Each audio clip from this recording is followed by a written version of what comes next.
আমার প্রিয় আপুরা, ভাবিরা, তালতো বোনেরা, খালতো বোনেরা যারা যেখানে আছেন, তো আপনারা তাড়াতাড়ি আসতে পারেন ফেনী গার্ডেন সিটি হুমেলস ওয়ার্ডে।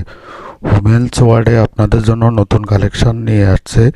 রমজানের আগে তারা নিয়ে আসছে। এটা গার্ডেন সিটির তৃতীয় তলায় সিঁড়ির পাশে, পশ্চিম পাশে, সিঁড়ির পশ্চিম পাশে দেখেন হুমেলস ওয়ার্ল্ডে তারা নতুন কালেকশন নিয়ে আসছে। এখানে দুটা হ্যান্ডসাম বয় আছে, তারা আপনাদের জন্য সব কালেকশন সাজাইছে।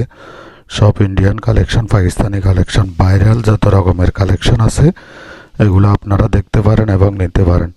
এই উমেন্স ওয়ার্ল্ডে মনে করেন আকর্ষণীয় দামে এবং মানে এটা আজকে 3 বছর যাবৎ আমার ফ্যামিলি এখান থেকে তারা কাপড় চোপড় কিনে, আজকেও আমরা সামান্য কিছু কিনলাম। তো আপনারা আসতে পারেন, আসিয়ে ট্রাই করতে পারেন এবং তাদের গুণমত মানও ঠিক আছে। এটা হলো গার্ডেন সিটি তৃতীয় তলায় উমেন্স ওয়ার্ড, আপনার সিঁড়ির পশ্চিম পাশে তৃতীয় তলায় আসলে এটা দুইটা ইয়াং ছেলে পাইবেন। তাদের আচার ব্যবহারও ভালো, তাদের দোকানও সুন্দরভাবে সাজাচ্ছে। ঈদের সব কালেকশন তারা উঠিয়ে ফেলেছে এবং তারা নতুন কালেকশন সব নিয়ে আসছে রমজানের আগে এবং আরও নতুন কালেকশন আসবো। তো আসেন আপনারা Garden City Feni centre, Garden সিটিতে college road Feni, college road Feni Garden সিটিতে। আমার আপুরা, তালতো বোনেরা, খালতো বোনেরা, আপনারা তাড়াতাড়ি চলে গেন, সবাইকে আমন্ত্রণ।